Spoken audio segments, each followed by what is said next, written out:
अस्सलाम वालेकुम नाजरीन, मैं हूं आपका मेज़बान अली तारिक और आप देख रहे हैं टुडे डिजिटल। नाजरीन, कसूर से ताल्लुक़ रखने वाले MPA colonel retire Hashim Dogar के आज हम घर पे आए हैं।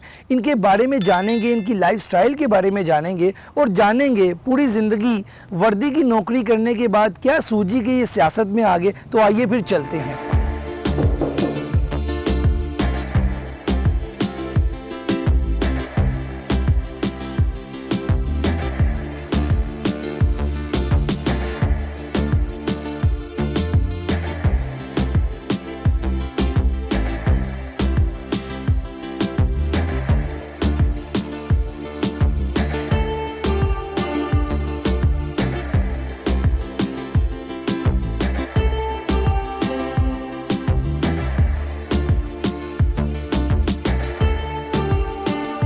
जी, तो हमारे साथ इस वक्त मौजूद हैं कसूर से ताल्लुक़ रखने वाले MPA colonel retire Hashim Dogar साहब। अस्सलाम वालेकुम सर। जी सर, सबसे पहले तो शुक्रिया कि आपने हमें टाइम दिया। जी वेलकम। सर, कैसी लाइफ जा रही है? आपने अपनी ज़िंदगी का एक ख़ास हिस्सा जो है फ़ौज में सर्व किया है, वर्दी वाली नौकरी के बाद अब सर सियासत में आ गए हैं। कितना फ़र्क है सर दोनों में, फ़ौज में और सियासत में, कैसे देखते हैं आप? ज़मीन और आसमान का फ़र्क है। मतलब ये कोई थोड़ा बहुत हो तो उसको मैं शायद एक्सप्लेन कर लूँ। आर्मी की लाइफ बहुत डिफरेंट है, उसमें डिसिप्लिन और काम से काम रखना, अपने आप को पता है कि मैंने जो आपका सीनियर है उसके साथ आपका कॉन्डक्ट होता है, जूनियर के साथ क्या होता है, ड्यूटीज़ असाइंड होती, दो हफ्ते का बना होता है कि आपने कल क्या करना है, परसों क्या करना है। दिन की भी रूटीन ऑलमोस्ट शेड्यूल्ड होती है। जबकि यहाँ पे आपको पता है, आपको मैं अक्सर देखता हूँ असेंबली में भी, तो यहाँ पे तो कुछ भी शेड्यूल नहीं है। आप सुबह उठते हैं और आपने प्लान कुछ किया होता है और शाम को पता लगता है कि जो आपने प्लान किया हुआ था उसमें से आपने कुछ भी नहीं किया और 10 काम आपने कर लिए। तो ये है। फिर इसके अलावा इसकी लाइफ में ज़ाहिर है आर्मी में इतना ज़्यादा आपका इंटरेक्शन नहीं होता, पब्लिक डीलिंग नहीं होती। यहाँ पे पब्लिक डीलिंग बहुत है। तो मतलब ये कि इन शॉर्ट ये है कि बहुत ज़्यादा फ़र्क है दोनों। अच्छा सर, ये बताइएगा कि ये फ़ैसला किसका था? आपका अपना ज़ाती फ़ैसला था फ़ौज से सियासत में आना? और आपने जो तो हमने सुना है ख़बरों में भी कि आपने खुद रिटायरमेंट ली थी फ़ौज से, तो सर ये फ़ैसला आपका अपना था या वालिद साहब का था? क्योंकि आपके वालिद साहब तो पहले ही सियासत में भी थे पीपल्स पार्टी की तरफ से। तो सर ये फ़ैसला किसका था? फ़ैसला ये बेसिकली मेरे वालिद साहब 96 में रिटायर हुए पॉलिटिक्स से। वो तब एमएनए थे और उनको ब्रेन हैमरेज हुआ। उसके बाद उन्होंने कंटेस्ट नहीं किया। तो उसके बाद मेरे बड़े भाई आ गए, सरदार जावेद आशिक साहब। उन्होंने 4 इलेक्शंस किए कंटेस्ट। तो ये आप समझ लें कि ये हमारा एक जॉइंट, मेरे बड़े भाई का, मेरा वालिद साहब तो इंतकाल कर गए थे बहुत अरसा पहले, और अगर वो आज होते तो शायद वो ये चाहते कि मैं आर्मी में ही अपना कैरियर परस्यू करता। सर 2018 में पहला आपने इलेक्शन लड़ा और पहले ही आप इलेक्शन जीत भी गए। उसके बाद आपने तहरीक इंसाफ से लड़ा और उसके बाद आप सूबाई वज़ीर बने। तो सर ये सारा मामला जो है, ये तहरीक इंसाफ से लड़ना और फिर जीतना, ये सब इत्तेफाक था या फिर आप तहरीक इंसाफ को पसंद करते थे? इमरान खान साहब से कोई मुलाकात पहले हुई थी या किसी ने करवाई? ये सर कब हुआ? पाकिस्तान तहरीक इंसाफ से मेरे बड़े भाई 2013 का इलेक्शन लड़े थे। अच्छा, 2013 में। तो इसका मतलब ये है कि हम लोग 10-11 से ही इमरान खान साहब को पसंद भी करते थे। मेरे बड़े भाई ने इलेक्शन भी कंटेस्ट किया, बड़े भाई, कज़न, ये सारे धरनों में भी शरीक होते रहे। मैं तो आर्मी में था। मगर एक चीज़ है कि खान साहब एचसोनियन है, मैं भी एचसोनियन हूँ। मेरी इनसे पहली मुलाकात हुई थी 1993 में। हम सिंध में, तब मैं लेफ्टिनेंट था, तो एंटी डिकॉयट ऑपरेशंस कर रहे थे, ये वहाँ पे आए। अच्छा। और नया वर्ल्ड कप जीते हुए थे, तो कोई डाकू हमने वहाँ पे मुकाबले में हलाक हुए थे। अच्छा। तो ये डीआईजी वहाँ पे होते थे, सलीम बायदी साहब, ये उनके साथ तशरीफ़ लाए। तो एक मैं ये समझता हूँ कि वो एक आइडियल का दर्जा रखते थे, to be very honest. Specially वो एक कॉलेज की, आपको पता है कि एफिलिएशंस होती हैं, रावियंस की अपनी होती और बिल्कुल। जो फॉर्मनाइट्स हैं, बिल्कुल ऐसे ही है, मैं समझता पसंद करते हैं हूँ लोग। एचएसोनियंस की आपस में बहुत ज़्यादा बॉन्डेज है। इसी वजह से आप इमरान खान को पसंद भी करते थे। One of the reason was this. Sir, सियासत में आने के बाद आपका कैसा एक्सपीरियंस? जैसे शुरू में भी आपने बात की, तो यहाँ तो कुछ भी डिसिप्लिन नहीं है, सियासत में अब मज़ीद गंदगी आ गई है। आपने पिछले दिनों देखा पंजाब असम्बली में क्या हुआ, उससे पहले भी गाली गलोच की सियासत है। लेकिन आपके बारे में अगर देखा जाए तो आप इन सब चीज़ों से अवॉइड करते हैं। अरकान असम्बली या तर्जमान उस तरह बात करते हैं, उस तरह आप बात नहीं करते। क्या यही वजह है कि सर ये जो आला ओहदों पे लोग होते हैं या लीडर्स होते हैं, वो जो ज़ुबान गंदी इस्तेमाल नहीं करते, उनको ज़्यादा अहमियत नहीं देते, ये वजह है सर सारी सियासत में? ये नहीं कि पीटीआई में, नून लीग में भी अगर देखा जाए, पीपल्स पार्टी में भी कई दफ़ा आपको मशहूर होने के लिए छिछोरेपन का इस्तेमाल करना पड़ता है। मैं ज़ाती तौर पे आई डोंट लाइक दैट। आपको एक अच्छे तरीके से अपना पॉइंट ऑफ व्यू एक्सप्रेस करने का तरीका आना चाहिए, सलीका आना चाहिए। और हैं बहुत अच्छे अच्छे लोग हैं, मैं जिनको बड़ा एडमायर करता हूँ, जो बोलते हैं। तो वो बदकिस्मती से आजकल वो बांदरों के हाथ उस तरह चढ़ा हुआ है। और बहुत सारे लोगों को मैं देखता हूँ, स्पेशली ये नहीं, मैं नून लीग में जब देखता हूँ 2-3 लोग आते हैं, यकीन करें कि दिल नहीं करता कि टीवी देखा जाए, फिर चेंज कर देते हैं। हमारी तरफ भी शायद कुछ ऐसे लोग होंगे जिनको लोग पसंद नहीं करते। तो पहली तो बात यह है कि एज ए पॉलिटिशियन मैं पहले तो आपसे ये कन्फेस करूं कि अभी हालिया मुझे तो घिन आती है कि मैं पॉलिटिशियन हूँ। माज़रत के साथ जिस तरह लोगों ने अपने आप को बेचा मंडी में, और इस तरह तो शायद बदकिस्मती से कोई ये जो तवाइफ भी शायद उनसे ज़्यादा बेहतर मॉरल वैल्यूज़ रखती होंगी कि जिनकी कीमतें लगीं, और वो मुझे नहीं पता सारों ने पैसे लिए कि नहीं लिए। अच्छा सर, कुछ पर्सनल सवालात की तरफ आते हैं। सर, खाने में क्या पसंद करते हैं? फ़ौजी आदमी तो आप काफ़ी टाइम वहाँ पे रहे हैं, तो खुद ही खाना भी बनाने की आपको बल्कि अच्छी प्रैक्टिस होगी। लेकिन अब सर क्या वैसे खाने में क्या, देसी फूड या फिर फास्ट फूड? तो मेरा ख्याल है कि आप नहीं खाते होंगे। या फिर मैं खा लेता हूँ, मैं जो भी सामने आए ना जी। पहले कुछ और मेरी, अब मैं आहिस्ता आहिस्ता शायद वो चेंज हो गए। अंदाज हो रहा है। नहीं सर, आप वैसे अभी भी जवान है माशाल्लाह। आप तो आपकी मेहरबानी, जो आप ग्लासेस लगाते हैं, अक्सर आपको असम्बली में भी देखते हैं, तो नो डाउट आप अभी भी मेहरबानी आपकी, हुस्न नज़र है।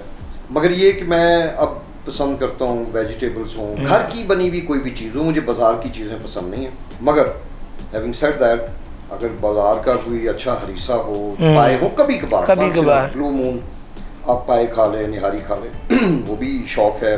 बारबेक्यू वगैरह मुझे इतना पसंद नहीं, चाइनीज़ मैं खा लेता हूँ, और घर का बना हुआ कुछ भी हो तो वो मेरी प्रेफरेंस होती है। कपड़े वगैरह कौन सेलेक्ट करता है? आप पसंद करते हैं, लेने जाते हैं, या फिर भाभी पसंद करती हैं कपड़े? सर ये थोड़ा बताइएगा। या घड़ियों का शौक़ है सर, घड़ियों का या गाड़ियों का?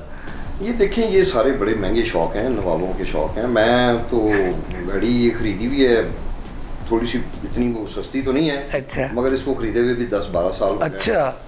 तो गाड़ी भी, मतलब ये है कि शौक किसको नहीं होता। देखिए, ये झूठ होगा मैं कहूँ, मेरा दिल करेगा कि मेरे साथ मर्सिडीज 600 हो, कोई BMW या जैगवार हो, मगर जो अल्लाह ने दिया हुआ है वो बहुत है, मेरी औकात से बढ़ के है। तो इसी तरह जो कपड़े हैं, पहले मैं शलवार कमीज़ कम पे, आर्मी में आपको पता है वहाँ पे ऑफिस जाना होता है, तो ज़्यादातर चूँकि मैं इंटेलिजेंस में रहा, तो ये है कि मुझे 18-20 साल मैंने यूनिफॉर्म नहीं पहना, तो मुझे सीवीज़ में ही रहना पड़ता था। मगर वहाँ पे मोस्टली कॉन्सेप्ट यही था कि आप सिविल में, मतलब ये कि trouser, shirt, pant, coat, tie वगैरह बचना होता है। आपको पता है कि हमारे तहरीक इंसाफ में कल्चर है ये जो पाकिस्तानी ड्रेस वाला। शलवार कमीज़ का अब ये है कि मैं जब भी खुद ख़रीदता हूँ तो मेरी मिसेस कहती हैं कि आपने बड़ा ही गंदा कपड़ा ले लिया। अच्छा। तो अब मैंने फिर उनसे रिक्वेस्ट की है कि जी आइंदा फिर ये, अब वो खुद ही करती हैं, टेलर के पास नाप है, वो लेके दे देती हैं। तो अब मैं कपड़े शपड़े तो बहुत कम ही ख़रीदने का मौका मिलता है। अच्छा सर, ये बताइएगा कि आगे आपके बच्चे भी हैं, तो सर आपने सोचा है ये बच्चों का रुझान है सियासत में आने का, या आप अब जो हालात हैं सियासत के वही नहीं करवाएंगे कि इसमें कोई ना आ जाए, या फिर है कोई प्लान ऐसा? नहीं, ये तो देखें, वो जैसे कहते हैं ना, शादी एक ऐसा फल है जिसने खाया है वो भी पछता रहा है, जिसने नहीं खाया वो भी पछता रहा है। तो पॉलिटिक्स भी एक ऐसी ही फील्ड है, स्पेशली देहात में, कि मेरे मतलब वालिद साहब मरहूम थे, मेरे चचा थे, मेरे भाई तो हैं अभी भी माशाल्लाह। अब मैं हूँ तो मजबूरन, मेरे साथ साथ मेरा बेटा एक ही है, वैसे तो वो लॉ ग्रेजुएट है, मगर I think in times to come उसको भी यही करना पड़ेगा। अच्छा सर, जैसे कि हम जब आपके घर में आए तो मेडल्स बड़े खूबसूरत आपके हैं, ये सारे सर फौज में आपको हैं या फिर ये सियासत में आने के बाद भी ये समाजी काम किए हैं उसके हैं? ये सर मेडल्स के बारे में बताएं। सियासत के तो जो मेडल हैं वो तो आप ना ही देखें। अच्छा। तो बहरहाल ये मुझे आर्मी में जब मैं था तो मुझे गोल्फ खेलने का अच्छा, गोल्फ खेलने का शौक था। और मैंने आर्मी चैंपियनशिप भी 1-2 दफ़ा जीती। अच्छा।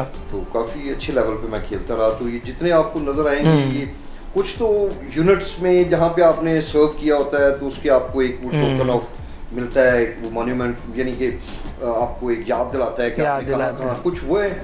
कुछ फिर मोस्टली जो हैं जो गोल्फ के अंदर मैचेस होते हैं तो गोल्फ के मैच बड़े मज़ेदार होते हैं। इसमें 20 लोग अगर खेल रहे हैं तो 20 के 20 को कोई ना कोई प्राइज़ मिल जाता है। तो ये मोस्टली वही प्राइजेस हैं और कुछ यूनिट्स के हैं ये। अच्छा सर, थोड़ा सा इन लाइटर मूड, सर गाने वगैरह का शौक़ है आपको सुनने का, गज़ल वगैरह का या शेर व शायरी का कुछ ऐसा शौक़, या किसी को सुनना पसंद करते हो आप? शेर व शायरी का इतना मुझे शौक़ नहीं है और ना मैंने कभी सुना है, मतलब उस हद तक मैं कभी रोमांस में इन्वॉल्व नहीं हुआ। अच्छा। अच्छे लगने शुरू हो जाए तो गाने अलबत्ता मैं शौक़ से सुनता हूँ और स्पेशली पंजाबी सॉन्ग। अच्छा। और जो हमारे ये जो इंडियन हैं सिखों वाले वो मुझे पसंद है। मतलब कि इंडियंस, और सर एक इंटरव्यू में मैंने सुना था आप राहत फ़तेह अली खान को भी बड़ा अच्छा। मेरा ख्याल है कि हर शख्स ही राहत साहब को पाकिस्तान में वो भी बेसिकली जो इनके चचा थे, ही वॉज अ लेजेंड। मैं बहुत छोटा था जब वो एक हमारे वालिद साहब एमएनए बने तो एक छोटे सी एक जगह पे वो आए, उस वक्त मशहूर नहीं थे। तो उनके कलाम और फिर राहत साहब के मैडम नूरजहां के हमारे वो ज़िले की भी हैं तो ये भी है। तो मुझे अच्छा म्यूज़िक सुनना मैं समझता हूँ कि मौसीकी रूह की ग़िज़ा है। सर इसके अलावा माधुरी दीक्षित का सर सुना था कि आप माधुरी को भी पसंद करते हैं। मेरे पहले इंटरव्यू से ये मशहूर हो गया। जी जी बिल्कुल। तो अब तो वो भी बेचारी मेरी तरह जो है ना वो हो गई हैं। अच्छा। मैं समझता हूँ ऑब्सलीट वाले खाते में आ गई होंगी। तो ये जवानी की बातें हैं, उस वक्त लेफ्टिनेंट कप्तान होते थे तो वो पसंद थी और उनके हम गाने शाने शौक से, गाने क्या मतलब मूवीज देख रहे, डांस सर वो बहुत अच्छा करती हैं, बहुत अच्छा करती थी। तो अब पता नहीं माधुरी किधर है, हम किधर है। अच्छा सर, आपने जवानी की बात की। सर जवानी में सबको एक बार तो होता ही है, एक बार जिसे कह लें इश्क भी कह लें, मोहब्बत भी कह लें। तो सर आपके साथ कभी ऐसा हुआ हो?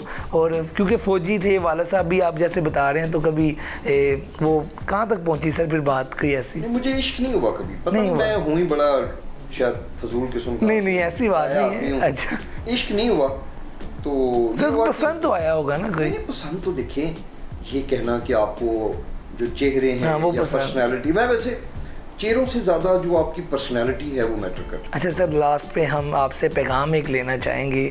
मैं समझता हूँ कि आवाम ऑनेस्टली अब जिस स्टेज पे पहुँच गई है, ये बातों के साथ मेरे पैगाम देने से नहीं होगा। इलेक्शन करवाएं और लोगों को कूल डाउन करें। ये मेरा आवाम को पैगाम नहीं है, ये मेरा उनको पैगाम है कि जो शायद सुन सकते हैं। इस वक्त जो पोलराइजेशन सोसाइटी में हो गई है, मैं समझता हूँ कि अब इसका वाहिद हल इलेक्शंस है। अच्छा। आप इलेक्शंस करवाएं, फेयर एंड फ्री इलेक्शंस करवाएं।